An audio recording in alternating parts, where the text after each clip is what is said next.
नाशिकचा भोंदूबाबा अशोक खरातनं आत्तापर्यंत अनेक महिलांसोबत अशा पद्धतीनं कृत्य केलंय, त्याचे व्हिडिओ सुद्धा समोर आलेले आहेत.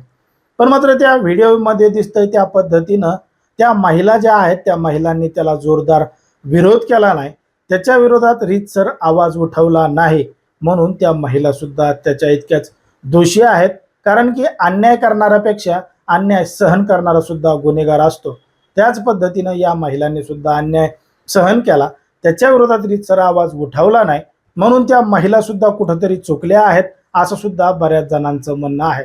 अशाच पद्धतीनं आपलं मत व्यक्त केलंय ते म्हणजे ममता कुलकर्णी यांनी. ममता कुलकर्णी नेमकं काय म्हणतायत बघा हा व्हिडिओ. काय कारण आहे त्याचं? आणि मी म्हणेन चला कधी कधी असतं की आपल्या घरामध्ये लग्न असतं तर मुलीची पत्रिका दाखवायची, तिथपर्यंत जावा. तुम्ही त्याच्या बेडरूम मध्ये कसे शिरला की तुम्हाला डोकं नाही? पण आपण मराठी आहोत. तुम्हाला अच्छा, स्त्रियांमध्ये सर्वात मोठं हे असतं, आपण म्हणतो ना की त्यांना एक थर्ड विजन पण असतं. आतनं त्यांना कळतं की कोण आपण किती बघतो, किती असं बघितलं की हलकट दिसतं कसं माझ्याकडे वरनं खाली बघतोय. तो स्त्रिया सर्वप्रथम पकडते. तर तुम्ही कोणाकडे हात दाखवायला जातात, तुम्ही कोणाकडे तुमची पोथी दाखवतात, कुंडलिनीची आपला जन्मपत्रिका, तुम्ही त्याच्या बेडरूम मध्ये कसे शिरलात? मला नाही समजलं ते.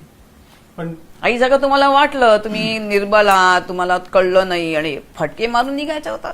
येऊन फटकन केस तर ऍटलीस्ट 50 बायका वाचल्या असत्या. ऐकलं ममता कुलकर्णी यांनी काय सांगितलं? ममता कुलकर्णी म्हणतायत की त्या महिलांनी त्या बाबाच्या बेडरूम पर्यंत नव्हतं जायला पाहिजे. त्या बेडरूम पर्यंत का गेल्या? बरं, बेडरूम मध्ये गेल्या तर गेल्या, त्याच्यासोबत हे सगळं कृत्य का करत होत्या? कारण की महिलेला एक सेन्स असतो, जो सेन्स असा असतो की जर एखादा परपुरुष चुकीच्या उद्देशानं टच करत असेल, स्पर्श करत असेल किंवा वाईट नजरेनं बघत जरी असेल, तरी सुद्धा महिलांना तात्काळ कळतं की तो कशा पद्धतीनं बघत आहे, चांगल्या नजरेनं बघत आहे का वाईट नजरेनं बघत आहे. एखाद्या पुरुषानं पकडलं तर त्याचा पकडण्याचा उद्देश नेमका कसा आहे, चांगला आहे वाईट आहे, हे महिलांना लगेच समजतं. पण मात्र तरी सुद्धा त्या महिलांना ही गोष्ट का कळाली नाही? त्या बाबाला प्रतिसाद का देत होत्या आणि त्यांच्या विरोधात का बोलत नव्हत्या, असं ममता कुलकर्णी यांचं मत आहे. त्या असंही म्हणतात की जर सुरुवातीलाच एखाद्या महिलेनं त्याच्या विरोधात रीतसर तक्रार दाखल केली असती, आवाज उठवला असता किंवा तिथंच त्याला झोडपलं असतं, मारलं असतं, कानफाटीमागं झापड मारली असती, तर कदाचित पुढच्या 50 महिलांसोबत अशा पद्धतीचा प्रकार घडला नसता, असं ममता कुलकर्णी यांना वाटतं. पण मात्र एकीकडे आपण विचार केला तर त्यांनी सांगितलंय खरं तशा पद्धतीनं असू शकतं. कारण की त्या व्हिडिओमध्ये दिसतंय की त्या महिला त्या भोंदूबाबाचं सगळंच ऐकत होत्या, तो जसं सांगतोय तसंच करत होत्या. काही काही महिला तर त्याच्या पाया पडत होत्या आणि जो प्रकार घडलाय त्याच्याबद्दल गालाला हात सुद्धा लावत होत्या.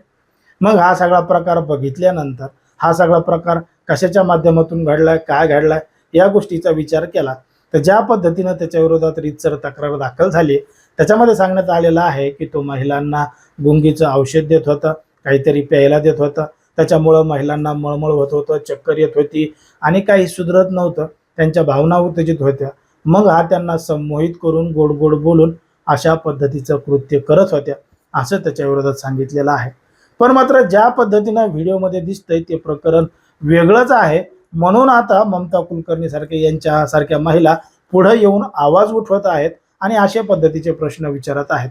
आता ज्या पद्धतीनं ममता कुलकर्णी यांना प्रश्न पडलाय त्याच पद्धतीनं तुम्हाला सुद्धा पडला आहे का? पडला असेल तर अगदी स्पष्टपणे कमेंटमध्ये सांगा. कारण की कोणाच्याही भावना दुखवणं, कोणाचंही मन दुखवणं हा आपला उद्देश नाही. समाजामध्ये जे घडतंय, मीडियामध्ये जे दिसतंय तेच सांगायचं काम आपण या ठिकाणी करत असतो. लोकांना सावध आणि सतर्क राहण्याचं सुद्धा आवाहन करत असतो आणि सांगत असतो. कोणी कोणाचं आयुष्य बदलू शकत नाही, कोणी कोणाचं भविष्य सांगू शकत नाही. जर कोणाला कोणाचं भविष्य समजलं असतं, आयुष्य बदलता आलं असतं, तर त्यांनी त्यांचं स्वतःचं भलं करण्याचं सोडून तुमचं कशाला भलं केलं असतं. कारण की आता अनेक लोक अशा पद्धतीनं वागत आहेत. त्याच्यामुळं कोणीही कोणावर विश्वास ठेवू नका आणि अशा भोंदूबाबाच्या नादाला लागू नका, असं बऱ्याच जणांचं म्हणणं आहे. त्याच्यामुळं सगळे जे सांगतायत तेच ऐका आणि इथून पुढं कोणाच्या नादी लागू नका, असंच आपल्या ठिकाणी वाटतं.